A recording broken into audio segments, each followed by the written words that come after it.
welcome everybody to our marriage weekend, and we're in a room full of couples that are earnestly interested in seeing their marriage grow. And Kathy and I are pretty excited to be here together because we're also being joined now online by people, I think, at least around the country, if not around the world. And hopefully everyone is having a good Valentine. I was talking, Kathy, to a friend of ours this week, and I said to him, "So what are you doing for your wife with Valentine's Day?" And he says, that's just a Hallmark holiday. I was like, fail. And, I'm not sure exactly where Valentine's came from, but have you noticed how it's really grown in emphasis through the years? And I actually think it's wonderful because I love to celebrate. And so I've just decided, and you have too, sweetie, a long time ago, well, if they're making it a Hallmark holiday, well, let's just enjoy it. Yeah, totally. And so this morning we went out with all of our married children and their children, and KK here, which is what they call their grandma, she shows up with a little present for everybody, and I was like, whoa, this is getting more like Christmas all the time. But then I remembered my friend, and I was like, oh, this is awesome, and then it really was a great time together. And but I think it's also a time for people, whether they're dating someone or engaged or married or have been married for many years. This is, of course, such a big part of our lives, and I think it's important that we take time to really focus on our marriage. And so what we'd like to do here, and we're going to take some questions and answers later, but this is not a sermon. This is more of a heart-to-heart talk. And Kathy and I were working on it today. I think you'll recognize the 9 letters in the word Valentine. And we've spent quite a bit of time talking. We started a few weeks ago just saying, what are some of the things that God's used in our marriage? And so we've used this acrostic, Valentine, and we'd like to talk to you for a few minutes before we take questions about 9 lessons for lasting love. And anything else to add before we go into it? No, I was just thinking that we just had a great time doing this today. I mean, I'm a little more nervous than James is, but honestly, we're laughing together, and we were just thinking about so many great memories that we had, and certainly some things that the Lord has taught us. And so I know you're going to share a bit about how we don't want to come across like we have it all together, and anything great that has happened is because that's been the Lord.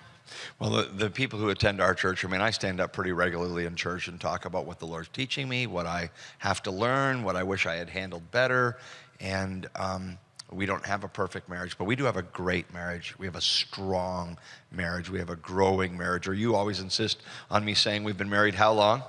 30 happy years. Let's not forget happy. So we'd be out somewhere and we'd be driving home. And someone said, how long are you married? And I'd be like, 19 years. And on the way home, I'd get the 19 happy years. And which, it's really amazing, the point she's making. It isn't how long you've been married. It's the state of your marriage, isn't it? It's not just hanging on, but hopefully growing in your love and respect for one another. So we're ready to get into this? Why don't you, Kathy has a scripture that she's actually going to read to us. It's a foundational scripture, and it comes under the first letter in the word Valentine, which is, come on, call it out. V is for value, and marriage is if you just get this in your head, marriage is your number one human relationship, number one. Go ahead and read the scripture, Kath. Yes. I'm going to read from Matthew 19, 4-7. And he answered and said unto them, have you not read that he which has made them in the beginning made them male and female? And said, for this cause shall a man leave his father and mother, shall cleave to his wife, and they shall be one flesh. Now, it's interesting. Jesus Christ, of course, he is the Word of God, and here he's quoting the Word of God, and we think of Jesus as talking a lot of times about, loving your enemies and turning the other cheek and loving each other. But here Jesus Christ is teaching, our Savior Jesus Christ is teaching about marriage. Huge emphasis on, he's quoting Genesis 2, leave your father and mother. Leave, leave and cleave. You've heard it.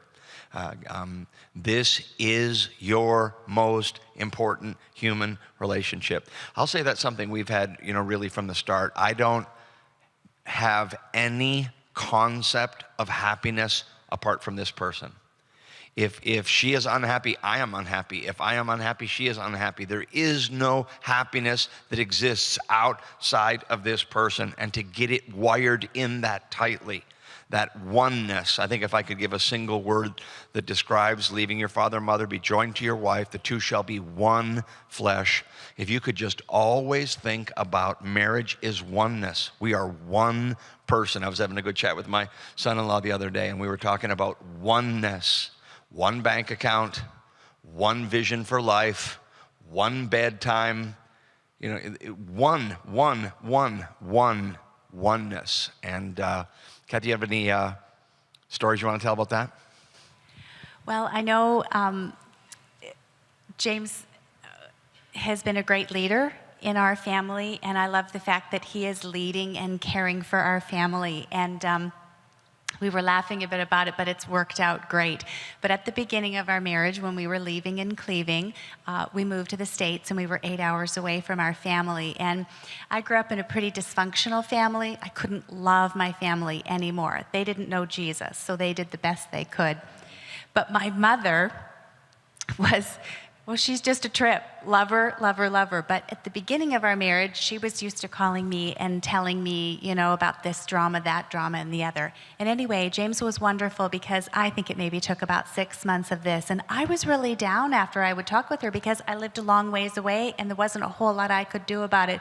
And James, who already had a great relationship with my mother, lovingly picked up the phone one day when she was calling again, and he just said, "Now, Linda," and he just really lovingly and caringly just explained to my mom that we just needed a shift in this relationship, and that, after I got off the phone with her, that I was upset and I was concerned and I couldn't do too much, and I could pray, but that wasn't always helping. And anyway, she really understood, and I was nervous the whole time he was talking. I was like, oh my goodness, what's my mother going to do, and all the rest of it, because it was time for us to truly leave and cleave. And those boundaries are important, aren't they? And I remember, I love your mom. I remember just saying to her, you can't upset my wife. This is the primary human relationship. You don't want to have something great with your dad, and you don't have something great with your wife. You don't want to have something great with your buddies, but you don't have something great with your wife. You are a relational failure if you don't have it right here. And you have to have that mindset. This is number one. Nothing else matters. If this isn't right, nothing's right, no matter what else is right. If this is right, we can deal with a lot of things out there if this is where it needs to be. And you have to build that. You don't go through high school and college, and that's built over years. And so maybe some of the couples that are here tonight, we have a lot of different age ranges here. Maybe you're just getting started into that. There's a lot of tuning down other voices to tune up the priority of, that's the V word, you have to value this relationship above everything else. What do we got next? The next word is, come on, next letter is? All right, what do we got, Kath? We've got acceptance. Some things we just cannot change. Does it hurt you to say that? No, it does not, but it takes a lot of patience sometimes. All right, come on. Come on, tell some stories about some things in me that you've just had to, that's never going to change. Come on, I know it's true. Yeah, it is, and that's okay because I want you to look at me that way. And so I don't think it's going to do a whole lot of good for me to get on the bandwagon and think about all of the things that I would like you to be able to change, knowing that you're thinking the same about me. But God has been very good to us. All right, well, this all comes down to kind of like a point in time. It's easy to sit in a room and say, well, we have to accept things about one another, but just give us like some... You got one? You got one? Yes, I do. I'm nervous. No, don't be nervous. But I really love a whole lot of different kinds of music, and James has only ever really loved worship music, and that's okay. Sounds so sanctimonious, right? But one time, so crazy. James was out. I won't tell you when this was, and I was blasting Frank Sinatra, and I was dancing around, and I was having a grand time. And I really didn't know that my husband did not like Frank Sinatra music. Let me tell you. It would have to improve a lot to get to don't like. Okay. The word loathe comes to mind. Now, let's not dig in any deeper, okay? So, but James came in, and oh my goodness, he went over and he just like pressed that off button, and he went off about Frank Sinatra and all this crazy kind of music. And I just remember, really, honestly, I had a whole lot of things I wanted to say, and I was royally ticked, and I thought, what's going on here? Like, I thought I knew this person, and I loved this, and he didn't, but... I remember you actually saying, I can't believe I'm married to someone who doesn't love Frank Sinatra. Sorry, but I am glad that I'm married to you. But it's okay. And I'm thrilled that you've been able to accept that. So, I mean, I guess she blares that when I'm not home. I haven't heard it for a while, and it seems silly now. It was many, many, many, many years ago. And we've actually kind of come to a little compromise on it, because who's that other guy that kind of sings like him now, Michael Bublé? Well, let me tell you, that just happened about 2 months ago. And I was blasting Michael Bublé, and James came in, and I just knew it. I said to myself, you know what, I'm just going to lovingly go over and turn this off myself and put something on he liked, because I don't want to see him turn him off. I think the reason why it's good to bring up things like this is because it requires, a lot of give and take. And Kathy actually pressed me. If you've been around Harvest for very long, I don't tell stories about my wife that aren't positive, like almost ever in public. It's something I feel pretty strongly about. She's an amazing, amazing person. And but I think the thing that she kind of encouraged me to do... You can spit it out, honey. Please do. It's okay. Well, I'll just say that people who know us from a distance don't realize that my wife is very strong. And she couldn't do what God has called us to do if she wasn't strong. She has very strong thoughts on things. Whatever a pushover is, she is the opposite of that. And I think when you have two strong personalities in a home, I think that is something that really tests your readiness to be unselfish. And it comes up all the time. We're driving in the car, and my wife, bless her heart, does not truly have a sense of direction. Like if I said to her right now, sitting here in this room, point to our house, I mean, we could get anything. And I don't want to embarrass her, I'm not going to do that, but we were driving like in the car this week. Just this week we were driving in the car, and she has her little phone, and now it says to turn left here. I said, let me see that.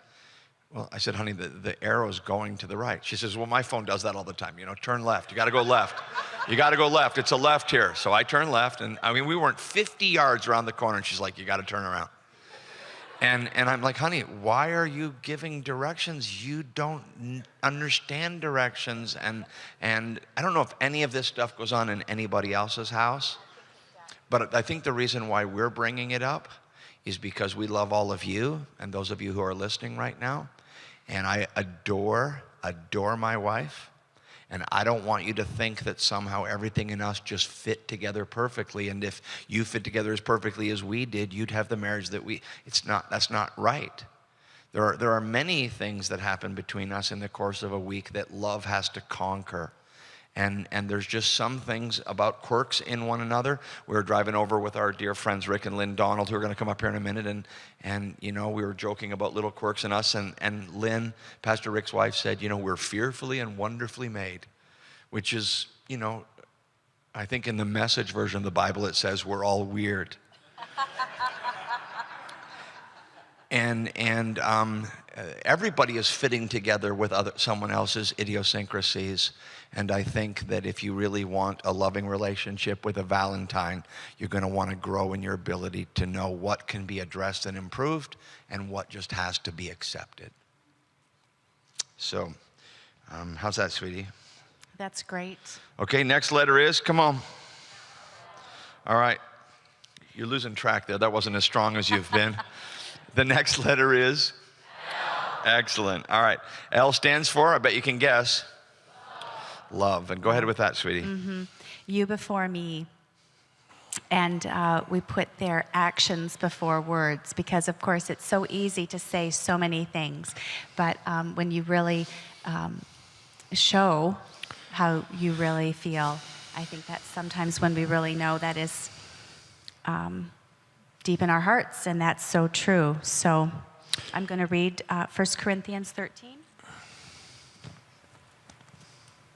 4 through 7.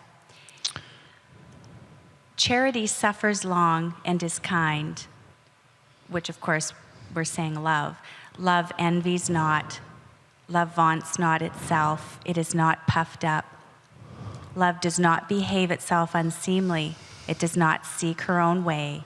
It is not easily provoked and thinks no evil. Love rejoices not in iniquity, but rejoices in the truth. Love bears all things, believes all things, hopes all things, and endures all things. In charity, love never fails. Yeah. When you think of the idea of love, what we're talking about here, so much, we just did a little quiz here in our banquet setting for those who are joining us online. We were kind of just talking about love and love songs and a lot of people who say, I'm in love, I'm falling in love, I love you. They have such a culturally romanticized, feeling-based, and certainly there are wonderful feelings that accompany love, but when we say love, we mean you before me. That's love. Love is when I suppress what I want for the sake of what you want. If you're not doing that, you're not loving.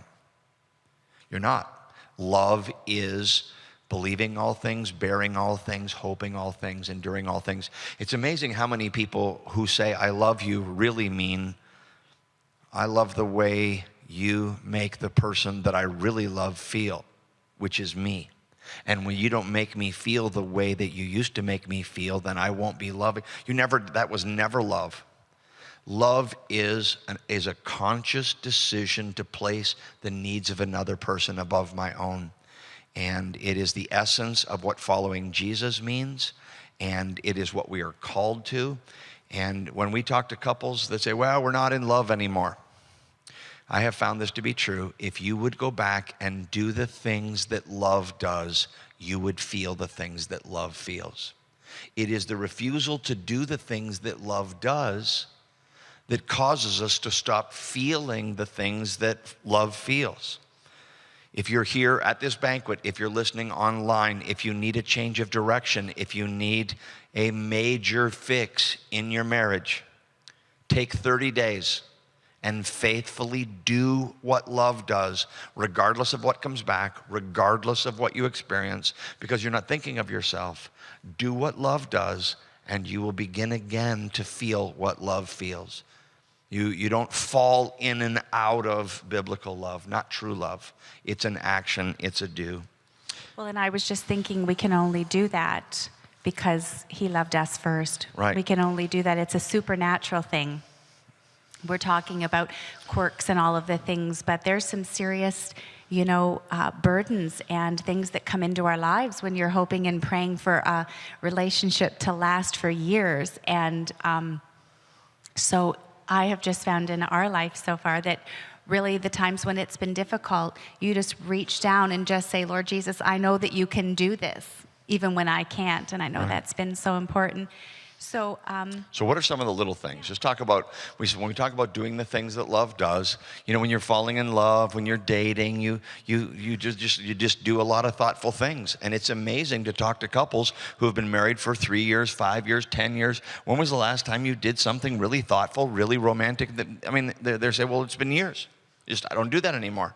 Why don't you do that anymore? And just talk about some things that we've tried to do. Yeah, I have some great memories of some things. Years ago, I came home, and the moment you walk in the door and you realize, oh my gosh, someone has been in this house, what's going on?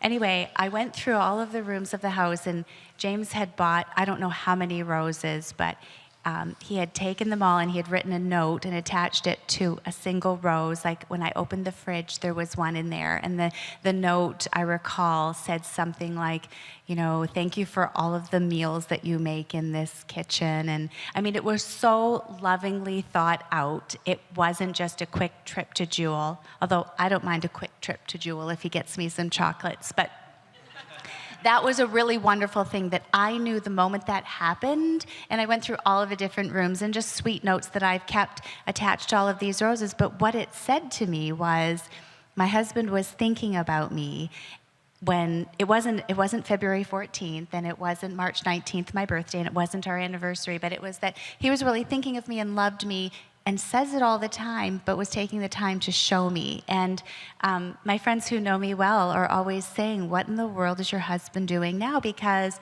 I think that's just been a part of our love story, and I'm very grateful for that. Well, I have a very distinct sense, I just would speak to the men for a minute. I have a very distinct sense of the amount of withdrawals that being married to me involves. And whether it is ministry withdrawals or personality withdrawals, or get a good sense of how many checks you're writing on your wife's emotional bank account. And don't delude yourself into thinking that that is an inexhaustible resource. And Kathy and I will have had many stages in our lives. We have kind of code language, and we'll say to one another, for example, I think we need a honeymoon. And we kind of really got to focus in here. We took an extended period of time just back in January, and we're together alone without anyone else for more than a week. Never saw anyone, never talked to anyone, and just really took some time to key in on one another. And it amazes me how quickly you can get right back to those, fluttering heart and tenderness toward this person. But it's not a surprise that you sit in a restaurant and you see a couple sitting there and they don't talk to one another for the whole meal. They don't have nothing to talk about. And it's all grown very cold over a period of months, over a period of years. That's where a lot of marriages go. And that's where all of your marriages are going to go. And that's where our marriage is going to go if we don't attend to the things that we're talking about here. So it needs to be more than I love you, I love you, I love you. Saying it is the easier part, would we agree? And taking those actions and doing those things is what really makes a marriage satisfying. So anything else on that? I was just thinking about some of the sensitive things that you do, like when we travel a fair bit, not as much recently, but through the years we've traveled a lot, stayed in a lot of hotel rooms in a lot of places, and I like to sleep in a little bit in the morning, which isn't 9 or 10 o'clock, but Kathy gets up early and earlier, 7, 6, 5:30, and she's so like, she, what are you doing, honey? Come on to bed. What are you doing? Come on to bed. And then I figure out she's over by the door, and she's putting her shoes and what she's going to wear, and she's putting it right by the door so she can slip out of bed in the morning and slip out the door without me waking up. Like, isn't that loving? That's so thoughtful. That's so you before me. And what a good thing to do on Valentine's Day. Just kind of scan the horizon of your life. How many actions can you find that send the message? What you need is more important than what I need. When you have two people doing that reciprocally, that's an awesome life. Well, I'm sure there was a few slammed hotel doors before that, so I'm glad I figured that out. I think the other thing that I was remembering about this, I was talking about my mom earlier, and she has needed some help over the years since she's been on disability, and James just lovingly has just like really helped to provide for her in many ways. And at the time that we began that, that it was a sacrifice, and I remember it being James's idea, and I just remember thinking, this is really wonderful, because I would have loved to have asked, but at the time I think I probably thought this is a big deal, And anyway, not a lot of words, but a lot of action that showed how much James cared for my family. And he couldn't have a bigger fan than my mother. So clearly she got over the, listen, lady, back off way back when. Well, it is an important thing to remember that I remember the person who did premarital counseling with us said, your spouse, your wife, your husband, they can say whatever they want about their family, but don't think that you can. They can say all kinds of things about their mother, and they don't want to hear that from you. And I have tried through the years to see that, Kathy loves her mother and her sisters, and that I am loving her well when I am loving them. That's a gift to her. And if you think about it that way, that could eliminate something that is frequently a problem in a lot of marriages. So V is value, A is acceptance, L is love, and E, next letter is? E is edify, building up in the best and the worst of times. And it brought the best and worst of times. You, Kathy, have been such an edifier, such a supporter, such an encourager, such a prayer. And I thought of a time when we were preparing this, when pastors have these moments. I was like, I'm done with this. I can't do this anymore. I don't want to do this anymore. And I remember Kathy, thankfully she's strong. I got all the upside of that. And she was like heck you are, and we have worked this hard, and you are not going to, and I don't want to hear that, and this is what's going to happen, and this is what we are about. And and people who see her, people who know, our kids will be like, she did, and they know she's very gracious and careful when we're in public, and very supportive and strong when we're in private. And I'm thankful for both of those things, and just for your heart to be a person. My wife has never, ever, hey honey, what did you think about that message? It was great. I know she's lying some of that time, but she just would never. I have pastors who tell me that their wife is their biggest critic. I can tell you after 30 years, and I know what she's going to say. Sometimes I ask her because I need to hear that from her. And words of encouragement and blessing are never wasted, are they? Not at all. And I guess it's just good, just when you were saying that, I was just realizing, I think so many people go into marriage and maybe hit, I don't know, different phases and just think, like the fairy tales tell us. And I mean, when I met and married James, he was from a wonderful Christian family, and his parents had been married for a long time. But the thing I loved about them is they were so honest and open. They didn't have it all together. They would resolve their problems in front of us, and it was really great. And it made me realize I haven't seen the best of marriages. I'm going to get married. Not only am I going to get married, I'm going into ministry. Oh my goodness, I'm going to be an example at some point. Like, this is really scary. But I just remember realizing, no, we can do this because the Lord has set a way before us. And that just meant the world. I mean, it really did, because I didn't have a whole lot of, a long line of great marriages behind me. But I remember getting married when I was 20 and realizing, you know what? No, I can look around and I can find some people who I can look up to are really trying to, get this thing right. So I'm grateful for that. And I guess I was just saying that because there are the best of times and there are the worst of times, and you just grow through them all. Well, that actually leads to the next thing, which is N in Valentine. And we wrote down for the letter N, we wrote the word now. And this has been a huge, huge part of our marriage. Resolve conflict as soon as possible. In fact, we have had, and we've taught our kids this, we've had rules for fair fighting. I've mentioned this in a lot of, I'm competitive. Kathy is actually very competitive too. And we would play games. I can remember playing just when we were married, before we even had kids, sitting down and just battling it out with different word games. We both really like to compete. So if you have that in your marriage, you can play that into a strength. And we established rules for fair fighting. Well, I don't know what it's like in your marriage, but when I'm in an argument with Kathy, I want to win. Anybody with me on wanting to win the argument? Anybody? Don't leave me up here. Come on, put up your hand if you want to win the argument. All right, well, I totally love winning the argument, and trust me when I tell you she likes winning the argument, and she wins more often than me because she gets me wound up, and then she calls me on breaking one of the rules. What? There was a rule right there wrong. I do not get you wound up. You get yourself wound up, but there you go. It's there okay. You go. Oh, I'd love to see that strength coming out. So rules for fair fighting are you can't bring up the past. I would get so hammered on that. I can remember standing in our house in Arlington Heights when our kids were all preschoolers having an argument about something, and as sure as I'm standing here, I can see her saying, "You brought up the past, you lose." And if you break, it's over. It's over, and you have to respect those boundaries. But we're arguing about something, and you break the rule, that's over.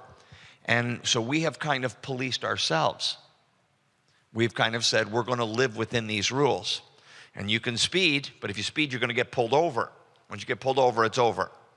And so the rules for fair fighting are: you can't bring up the past, and Kath? Attack the problem, not the person. Yeah, I would get busted for that too. And then, this is a really important one. Men, you can't use your strength. You can't use your strength in an argument. You can't get close. You can't get loud. You for sure can't get physical. I've told the whole church 20 years ago about the famous little altercation with Kathy and I, maybe 3 or 4 years into our marriage, and I think we were still in seminary, and we got into some argument about something. You can't remember. It was everything then, and it's less than nothing now, I can tell you. And I kind of reached over and grabbed her arm. Oh, that was a huge error, because she yanked her arm out of my hand, and she, "Don't you ever touch me like that again," and I haven't. But thank God for a woman strong enough to set a boundary and say, this is the way it's going to be. It's not going to be like that. It's going to be like this. So you have to have rules, and you have to live within the rules. Can't use your strength. What else? I was just thinking, yielding to the truth. Both of us, we just try to be honest, but it's hard when the steam is going, isn't it? But, we have to yield to the truth of what's happening. I know that's been a good rule for fair fighting. I would say through the years, that single characteristic, if some of you are noting things that you can talk about together as couples here in this room or online, I would just say that, can you yield to what's true? Can you have your mind changed? Well, I was thinking this, but then it was shown to me that. Proverbs says, do you see a man who's wise in his own eyes? There's more hope for a fool than for him. And I have seen more people drive over a cliff they just can't admit when they're wrong. They just can't.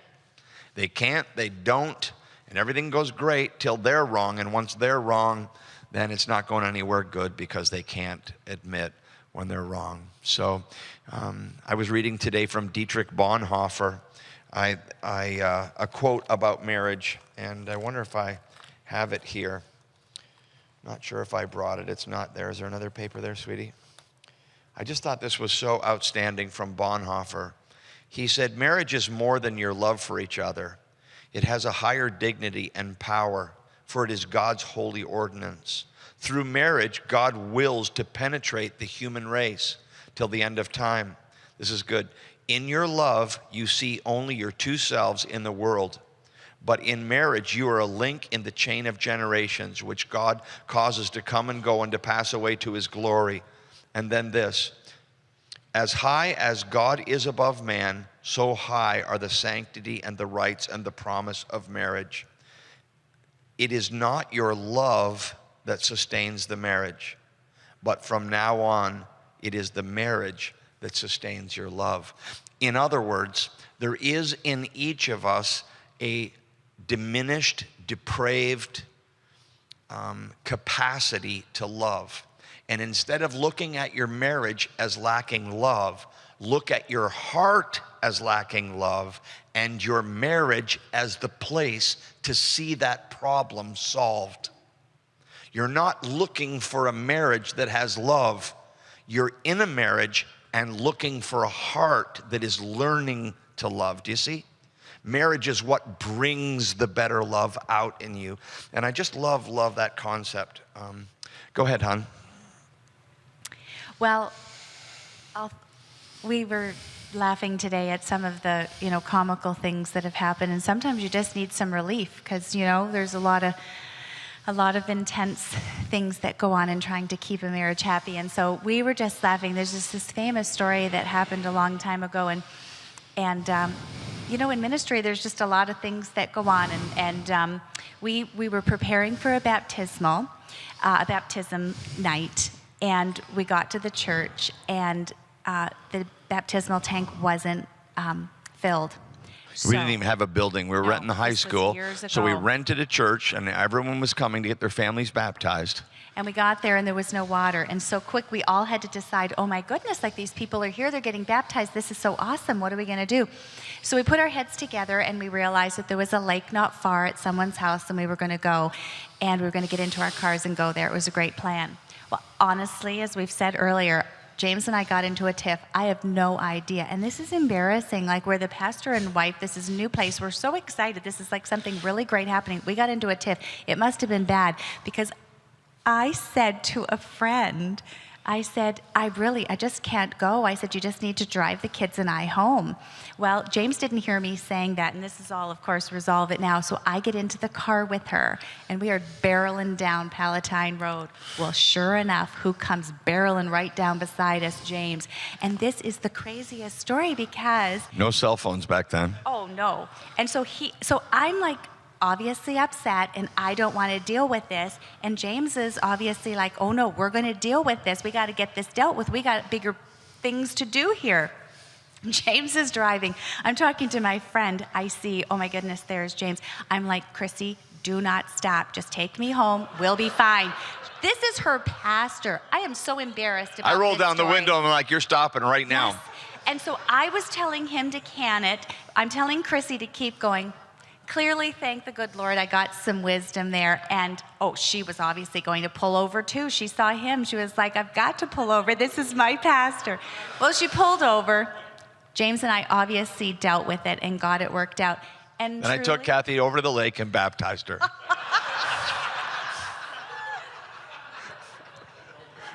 But the truth is, this all sounds really funny, and it's embarrassing to even say that we were so immature and honestly so selfish. What were we thinking? But I want to say that I'm grateful for a husband and a leader who was willing to do the hard thing. And it's true. Like, I wasn't going to give in for a little, and it was a drama that really didn't need to be, gone on. And I'm very grateful for a husband who wants to lead and be an example. And so I'm just glad that one ended well. Well, the point there is that you have to have a commitment in your marriage that you're going to work things out. And I've learned through the years that there's an amount of time that's needed. I'm a now person, and she might be a now later today, after a few hours, give me some space. And, we respect that. But we don't sleep in different rooms. You could count the number of times that it wasn't settled by the end of one day. When I hear about couples going to a second day or a third day, you are taking an axe to the base of what matters most. If you don't, you're damaging everything that a marriage is built on revolves around conflict resolution very soon. So you really need to commit yourself in this acrostic Valentine. The N is now, and the next letter is, everyone, T, and T stands for time. And this is a pretty short little one here, but a great and satisfying marriage takes time. And people say, well, how much time is this going to take? Men say that. How much time is this going to take exactly? Well, here's what it's going to take, guys. It's going to take 15 minutes a day. What Garrett Higby, our counseling director, calls FaceTime. 15 minutes of FaceTime every day. That's not easy to get anymore, because every time I look at James and I want some FaceTime, that phone is near, isn't it true? And I'm sure the same thing is happening to me. I won't say that so unkindly. But we started having to leave our phone downstairs. And I have such a high need for closure. If I get an email, I want to answer it right away or whatever. And you have to have it actually put away from you. But 15 minutes a day and an hour a week. We went to a date last week to Geneva. And you have to go about an hour a week, some kind of a date we try to have. And then usually about a day a quarter to get away and talk and check in on your relationship. And then we try to have at least a weekend a year. 15 minutes a day, an hour a week, a day a quarter, and a weekend a year that focuses on nothing but looking at our marriage. So, it's the truth of the matter is, if you want to have a great lawn or lower your handicap or run a successful business or get a master's degree, there's nothing that gets accomplished without time. And I just hate this concept. Some of you maybe are listening online right now or here in this room, and you think still, man, some people just have a great marriage, and other people, they just don't. And I guess I didn't buy the right ticket. I guess I just some people are so lucky. You couldn't be more wrong about that. You go find somebody you think has a great marriage and drill down on what's going on there, and you will find out that they are investing in that the same way you're investing in your, woodworking class or whatever it is you think's more important than having a great marriage. But it definitely takes a time, and it pays dividends, great dividends if you take the time.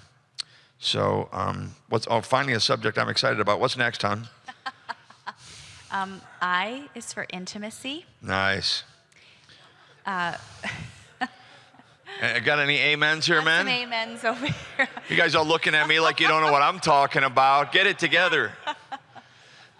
All right, so I is for intimacy, and we've chosen some words here that hopefully will be helpful. Let's just take our time with this one, hon. Here are the words: frequency, variety, and urgency. So let me start with, I remember Kathy and I waited to be together until we were married, and so our honeymoon was a brand new thing. And I didn't have any clue about this subject of frequency, which is often a great tension in people's marriages. And I can remember we drove from where we were in Canada to Florida, and the first night of our honeymoon was in Toledo. It's pretty, Toledo, the honeymoon capital of Toledo, and so we ended up on the Gulf Coast in Florida. We stayed on our honeymoon. We stayed in a mobile home with an elderly couple. You just have to know how poor we were. It was the truth. We were happy to be in Florida. It was a big deal. They couldn't hear a thing. They were deaf.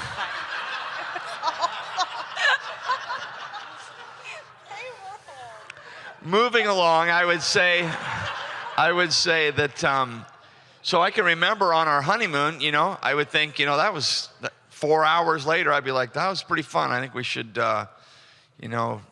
circle back. And I can remember on our honeymoon being tension about expectations in the area of frequency, of being together intimately. And we developed for our marriage a very, very practical thing that has served our marriage well through the years. And I think it's generally accepted that men are interested more frequently than women are, maybe. And but it really, this works either way. The rule in our marriage is you only get one no, just one. So it's not fun to get a no. Hey, and no. But you only get one of those. So as soon as you get the no, next time you're like, hey. Now, there has to be an interval of at least 90 minutes between. No, it has to be the next day. The no is enforced for a full day. But once that 24 hours hits, nothing is in doubt at that point. And that has served you before me. And I think that being able to say no without consequence, emotionally or otherwise, is very, very healthy. And I think being able to initiate either person with confidence of loving receptivity is also a really, really healthy thing. We're surprised when we encounter couples that have been married longer, and it seems as though almost that's not even part of their marriage anymore. And I'm just like, what? It's remarkable. Well, it just doesn't seem like that's the way, that the Lord planned it. I mean, the Lord put this together as a big part of our life. And I know, when James and I are having a good time, when we've been out on a date, when we're enjoying each other as God really intended, you're more tied to each other. And I'm so grateful that that's the way the Lord made it. So if I'm a really wise woman, I'm going to think, okay, this is the person that God gave me for the rest of my life. I get one.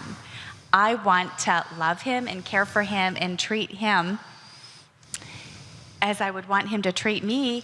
And I just feel like, it's God's plan. And every time I've ever gone down that path, it's always worked out the best. And so, I'm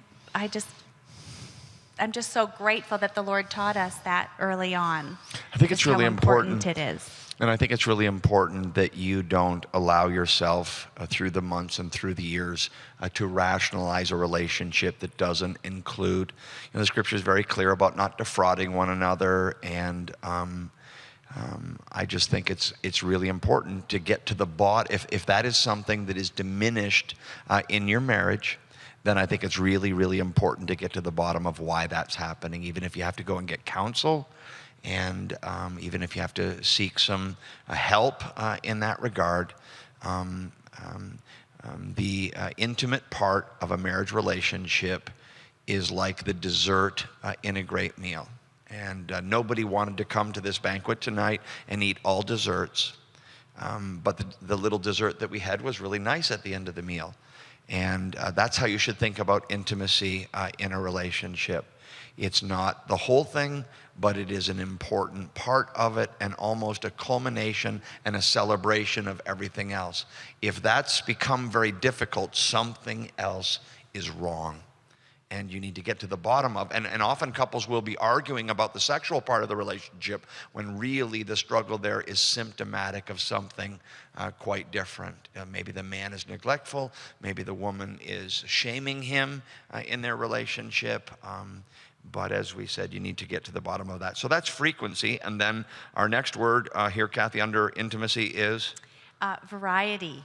Okay. And we have some fun stories that shall stay behind closed doors. Yes, please. But the truth is that there's just lots of places to go and lots of things to do. And I know that's really I'm comfortable with you stopping right there. I would just say that if you could seek to avoid routine and talk together about things, I can think of a lot of times in my life where it was very apparent to me that my wife was reaching just slightly, maybe, outside of her comfort zone, and it felt so loving and preferential to the other person. And it would grieve me to think of, when Hebrews says that marriage is honorable in all and the marriage bed is undefiled. There's nothing that's wrong that is consensual. There's nothing that's wrong that is mutual and exclusive to those two people. And this should be the natural outgrowth of your marriage. So I think we've already spoken to the issue of urgency and how that cannot be neglected. So the E in Valentine, we're there, is... no, we missed nourish. Oh, we missed nourish. Sorry, honey, go. I can't spell very good. It's okay. You've got other things on your mind. Okay.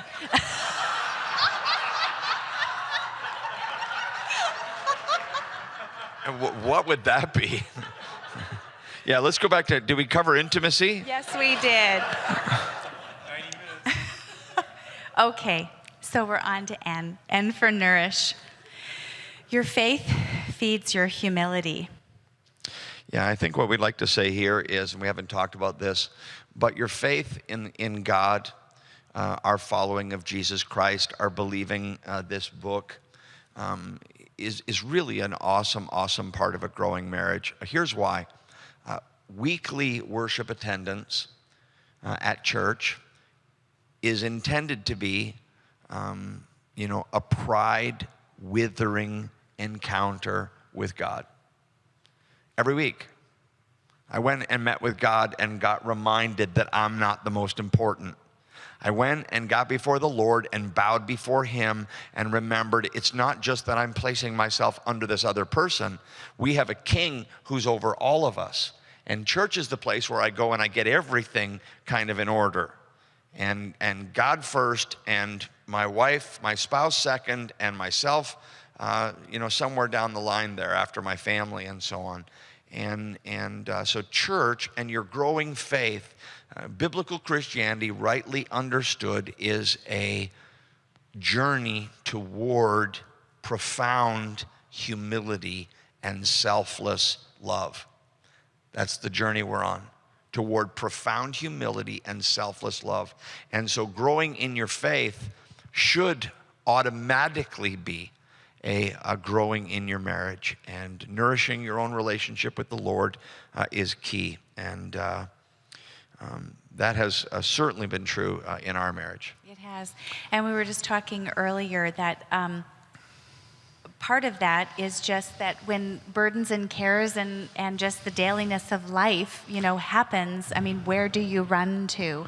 And we were just talking about how quickly we have found, running to the Lord, calling people who we know are prayer warriors and our family and just different people, and just quickly realizing that we can't do this on our own and we need some help.